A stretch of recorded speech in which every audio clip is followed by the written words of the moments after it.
Kondo-san. L'hiver était enfin terminé et le printemps était là. Mia était très contente de commencer la journée en écoutant le gazouillis des oiseaux. Bonjour, grand-père. Tu t'es levé très tôt. Qu'est-ce que tu fais, dis-moi? Je te fabrique un cerf-volant pour le festival de cerf-volant. Youpi! Comme c'est excitant! C'est ce que je voulais, assister au festival! Il y a aussi un grand prix dans le concours de cette année, Mia. Mais quel est ce grand prix? Si tu vas gagner, tu vas avoir une licorne. Qu'est-ce que tu en penses? Ah, c'est vrai? Mais c'est génial! C'est trop beau! Son grand-père a promis de fabriquer le meilleur cerf-volant pour qu'elle puisse gagner. Mia, encore de la magie, ma petite? Grand-père, j'étais autrefois la Reine des Neiges. Tu te souviens, n'est-ce pas? Quelqu'un d'autre se préparait aussi pour le festival de cerf-volant. La méchante sorcière. C'est moi qui dois gagner le concours de cerf-volant. La licorne doit être à moi seulement. Pourquoi veux-tu une licorne, Madame Sorcière? Parce que je vais l'attacher à ma magnifique calèche. Avoir une calèche tirée par une licorne, ça sera génial. Mais tu n'as pas de cerf-volant. C'est facile.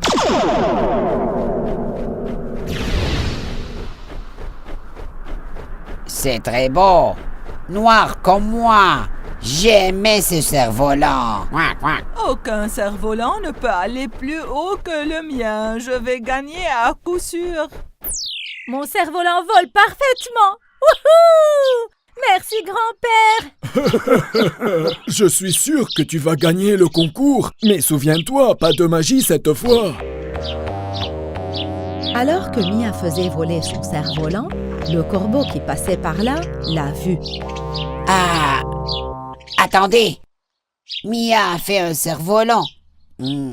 Ça veut dire qu'elle va aussi participer au concours. Son cerf-volant est très sympa. La sorcière n'a aucune chance. Quack! Le corbeau s'envola directement vers le château.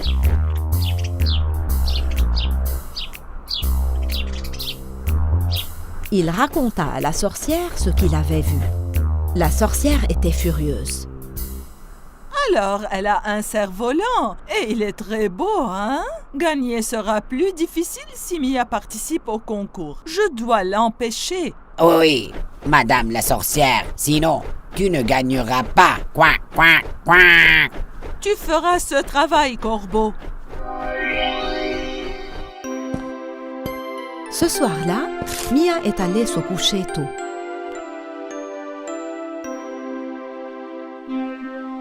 Alors le corbeau taciturne est entré par la fenêtre. Voici le cerf-volant. C'est un cerf-volant très joli. Quand Mia s'est réveillée le matin, elle a remarqué le cerf-volant cassé sur la table et était très contrariée. Oh non! Mais je me demande qui a fait ça! Ce sont les plumes du corbeau. La sorcière est derrière tout ça. Oh, mon cher corbeau, bien joué. Cette fille ne peut plus être ma rivale. Bien sûr, je mérite un prix. Donnez-moi des noix. Éloigne-toi d'ici. Maintenant, je dois me préparer pour le concours. Va-t'en d'ici. Mia et son grand-père ont réfléchi à une solution, mais ils n'avaient pas le temps de fabriquer un nouveau cerf-volant. Ne sois pas triste, je vais m'en occuper. Je ne permets pas la méchanceté, moi. Et je ne peux pas permettre à la sorcière d'avoir la licorne parce qu'elle va la maltraiter.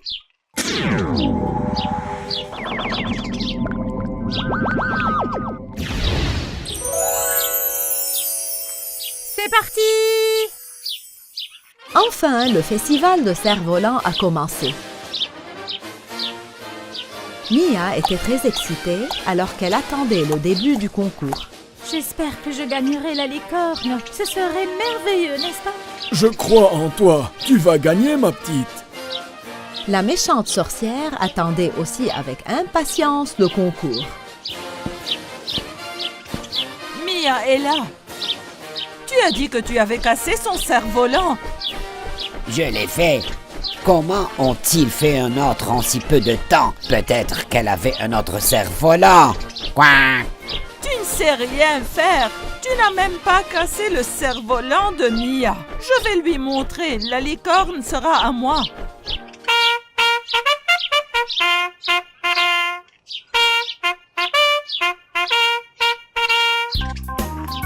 Et finalement, la compétition a commencé.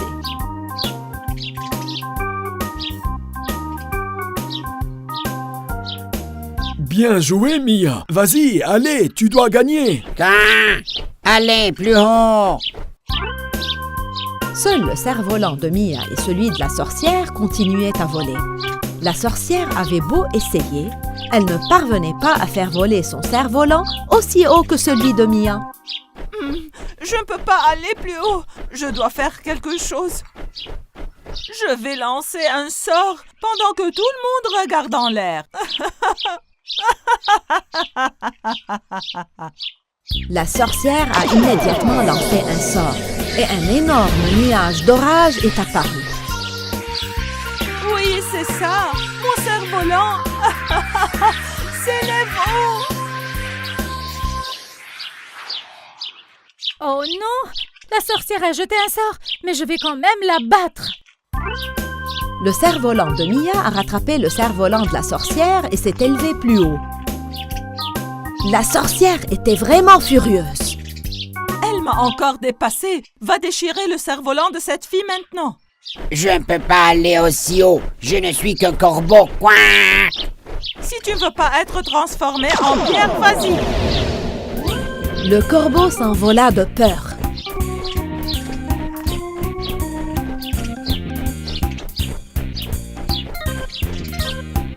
Il perça le cerf-volant de Mia avec son bec. Le cerf-volant a commencé à descendre rapidement. C'est ça, je la dépasse. Allez, Mia, fais ton travail. Souffle plus de vent, allez. Cependant, la sorcière était si impatiente que son sort a créé une rafale de vent à partir du nuage, envoyant le cerf-volant haut, emportant la sorcière avec lui. Hey, qu'est-ce qui se passe? À l'aide! Sauvez-moi, s'il vous plaît! Je m'envole en haut! Sauvez-moi! Ah, la sorcière a perdu. Je dois y aller. La sorcière tricheuse a eu ce qu'elle méritait, et Mia a gagné le concours, devenant ainsi la propriétaire de la licorne. Bonjour ma chérie, je vais prendre soin de toi. Tu pourras vivre libre et heureuse dans notre ferme. La licorne lèche tendrement la main de Mia. Elles rentrèrent toutes heureuses à la maison.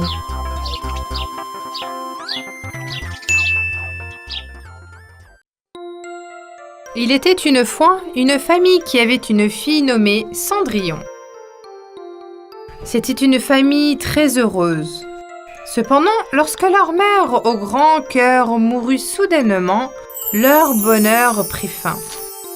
Le père de Cendrillon épousait une autre femme peu de temps après. Cette femme avait 2 filles gâtées et rancunières.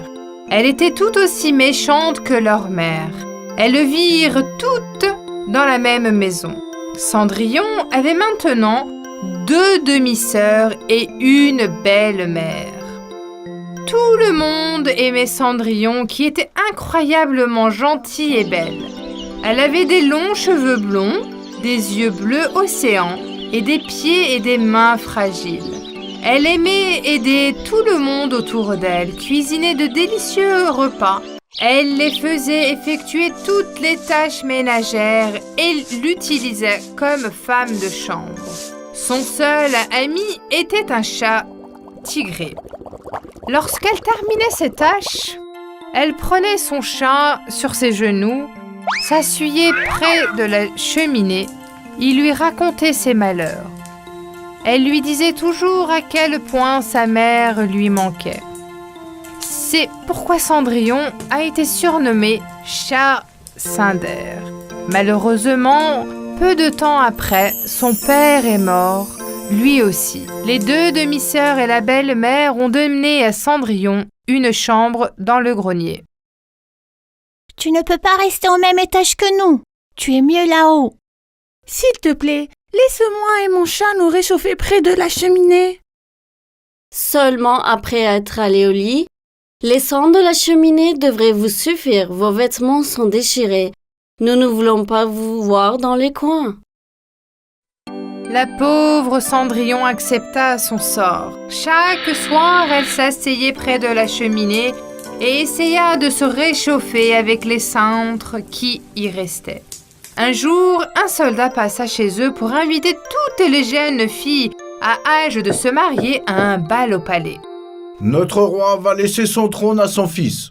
La seule condition est qu'il épouse une fille convenable. Combien de filles en âge de se marier y a-t-il dans cette maison ? Joyeusement, la mère a présenté ses deux filles. J'ai de belles filles. Alors, qui est cette fille que je vois dans la cuisine en train d'essuyer les sols ? C'est notre femme de chambre. Comment pourrions-nous la mener au palais ? Cela n'a pas d'importance. Je dois aussi écrire son nom. Même si tu écris son nom, ça n'a pas d'importance. Elle n'a ni vêtements, ni chaussures à porter. Vas-y, écris-le.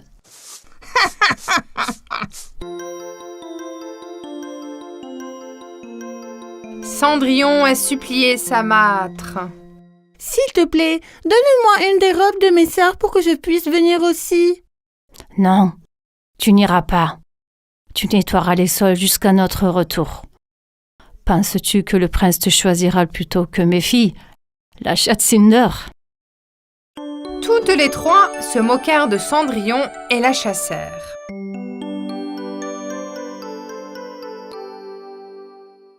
Enfin, le jour du bal arriva. Bien habillées, elles sont allées au bal et ont laissé Cendrillon derrière elles. Cendrillon pleurait désespérément. Jusqu'à ce moment-là, une fée rayante apparut devant Cendrillon.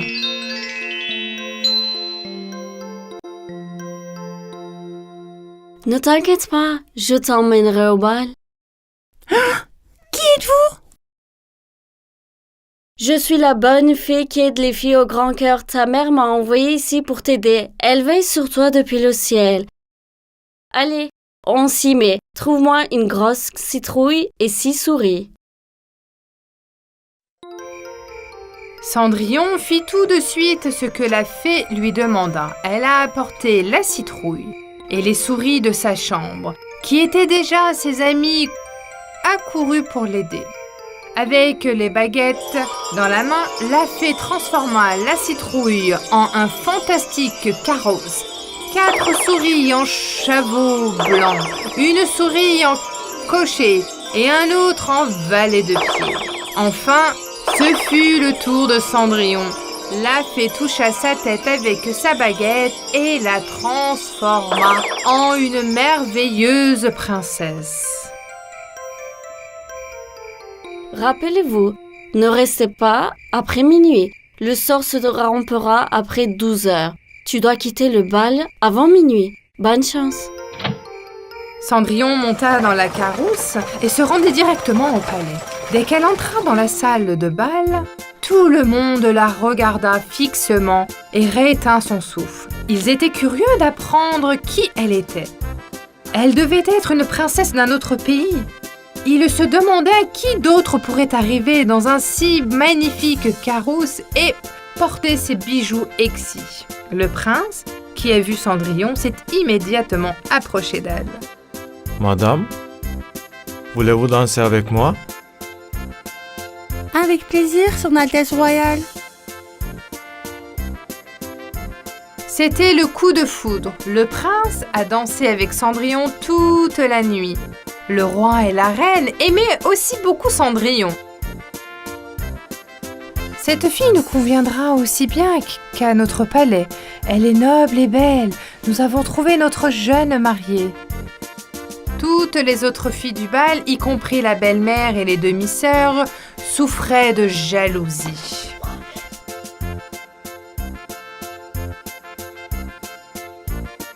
D'où viens-tu? Où habites-tu? Quel est ton nom?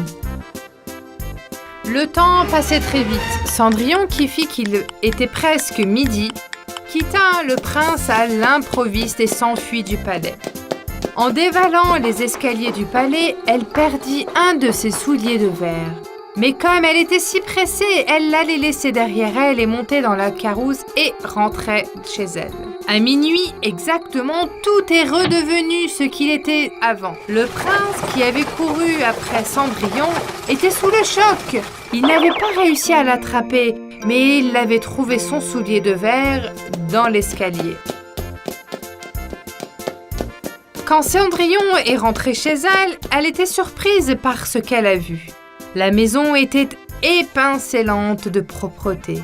Il n'y avait même qu'une soupe chaude qui mijotait dans le fourreau. La fée s'était coupée de cela aussi. Quand Cendrillon est allée dans la chambre, elle était très triste. Cendrillon qui vit qu'il était presque minuit.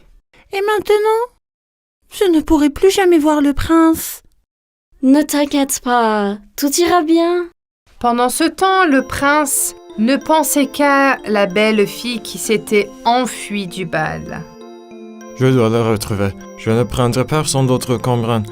Demain, nous essaierons cette chaussure sur les pieds de chaque fille qui a assisté au bal hier soir et dans toute la ville. Si la chaussure va à quelqu'un, alors cette fille sera ma reine. Le lendemain, les soldats ont mis du porte-à-porte et ont demandé à toutes les filles qui avaient assisté au bal d'essayer la chaussure de verre. Tout le monde portait la chaussure avec excitation, mais elle n'allait à personne. Enfin, c'était le tour de la maison de Cendrillon. Tout le monde était incroyablement. Les deux demi-sœurs passèrent des heures à se masser et à se crémer les pieds afin de les raccourcir. Et elles ont enfermé Cendrillon dans le grenier. Pourtant, la chaussure n'allait à aucune des deux sœurs.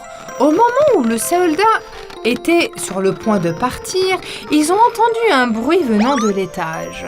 Cendrillon avait réussi à attirer leur attention en renversant une armoire.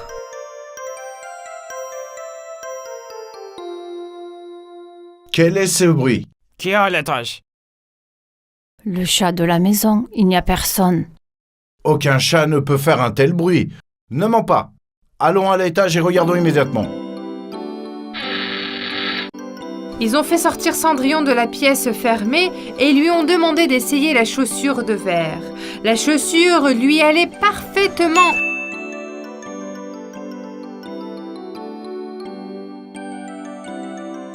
Cendrillon leur a montré l'autre père. Les soldats furent qu'il avait trouvé la prince et coururent au palais pour lui annoncer la bonne nouvelle. Le prince arriva avec joie à la maison de Cendrillon et l'a reconnu tout de suite. Veux-tu m'épouser et être ma princesse? Ayant reçu la réponse affirmative, il l'emmena au palais. Cendrillon, lui, raconta tout ce qu'il s'était arrivé. Ils se marièrent avec un mariage qui dura 40 jours et 40 nuits. La première chose que fit Cendrillon fut de faire venir son chat Tigré au palais. Ils vécurent heureux jusqu'à la fin des temps et la bonne fée vieillit sur eux en permanence. Il était une fois, dans une petite maison de la forêt, vivaient 3 petits cochons, Anki, Panky et Minky. Ils vivaient avec leur mère. Anki était très paresseux. Panky était très insouciant et facile à vivre. Et Minky, le plus petit, était intelligent, prévoyant et courageux. Il se comportait comme s'il était le père de la maison. Chaque fois qu'il y avait un problème, leur mère le résolvait toujours avec Minky. Les autres ne bougeaient même pas un muscle. Malgré le fait que ces 3 frères étaient si différents, ils s'aimaient vraiment les uns et les autres. Pendant leur temps libre, après avoir dormi et mangé, ils jouaient toujours à cache-cache dans la forêt. Anki et Panky faisait toujours la sieste à l'endroit où il se cachait et Minky le retrouvait à chaque fois, les réveillait, puis les pistait. Minky n'avait pas d'autre chose que d'accepter ses frères comme ils étaient. Je suis toujours cela. Ce n'est pas juste. Je suis tellement fatigué de te chercher. Laisse-moi dormir un peu plus. Il va passer la journée à me chercher. Les enfants, n'allez pas trop loin en jouant. Vous savez que la forêt est dangereuse. Elle est pleine de loups affamés.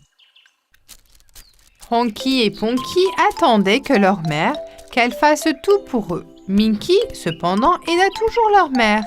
Un jour, il a pris leur mère à part. Maman, ça ne peut plus durer comme ça. C'est nous qui apportons toujours le bois de la forêt. Tu te fatigues à faire la cuisine pour nous tous les jours. Je pense que mes frères et moi devions partir et nous occuper de nous-mêmes. Ne sois pas si ridicule, Minky. Vous êtes tous mes enfants. Je suis habituée à tout ça. Bien sûr, maman, mais mes frères devraient apprendre à prendre des responsabilités. Ce sera bon pour eux aussi. Ah, qu'est-ce que tu en dis? Je pense que tu as raison, Minky.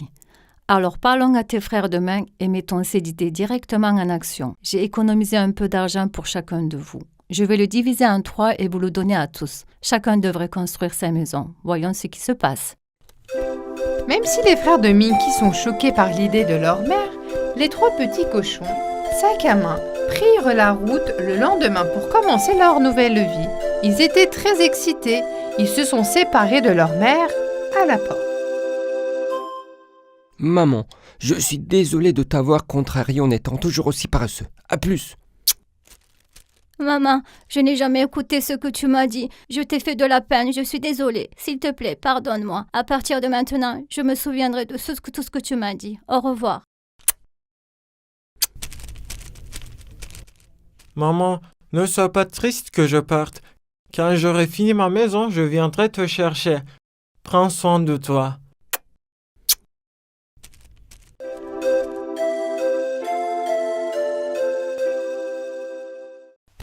Leur mère était très inquiète que quelque chose de grave puisse leur arriver dans la forêt. Les 3 petits cochons marchèrent un moment et décidèrent finalement d'un endroit pour leur nouvelle maison. C'est assez loin de la maison.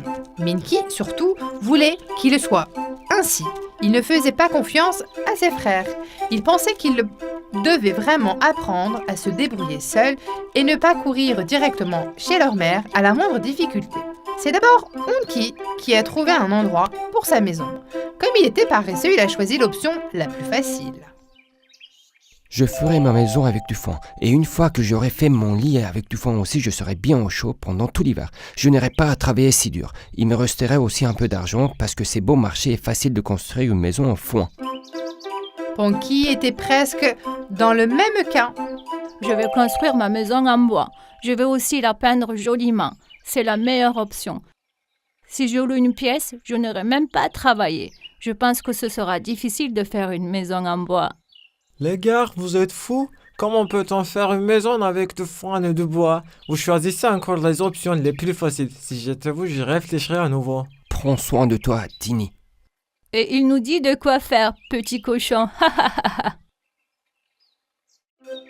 Les 3 petits cochons construirent leur maison les uns à côté des autres. Ponky avait construit sa maison avec du foin en un jour. Il avait même commencé à s'endormir sur son lit de foin et Ponky avait construit une maison de bois en un jour avec le bois qu'il avait acheté. Oh, même cette maison est trop grande pour moi. Tant que j'ai un toit au-dessus de ma tête, je ne me soucie de rien d'autre. Minky allait faire sa maison en briques. D'abord, il a transporté la brique, puis il a creusé une grande base. Puis, les 2 jours suivants, il a construit une magnifique maison avec 4 pièces et une cheminée en briques et en ciment. Je porterai de l'eau et du bois pour les personnes âgées et je m'occuperai de leur jardin. J'irai au marché pour eux. De cette façon, je pourrai être utile à tout le monde et je suis sûr qu'ils me donneront une assise de nourriture et une allocation. Le dangereux loup de la forêt n'a pas tardé à sentir l'odeur des 3 petits cochons. D'abord, il est allé à la porte d'Onki. Voisin, mon doux voisin, bienvenue. Je peux entrer pour qu'on se rencontre? J'habite tout près.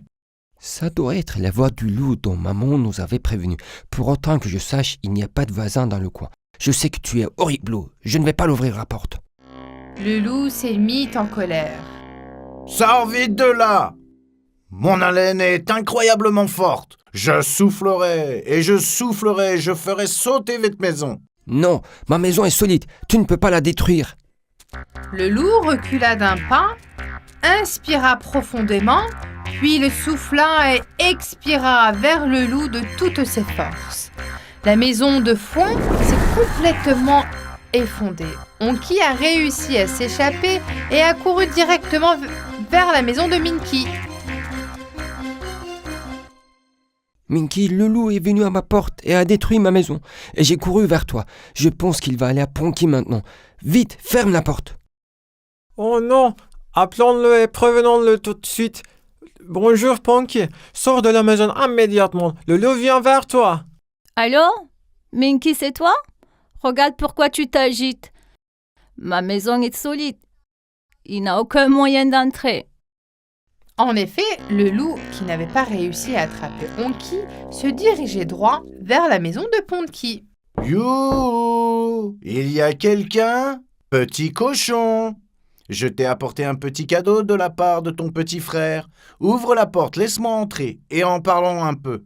Il n'a pas trouvé le temps de m'envoyer un cadeau de ton sommeil. De toute façon, mes frères m'ont appelé pour me dire que tu es arrivé, espèce de loup stupide.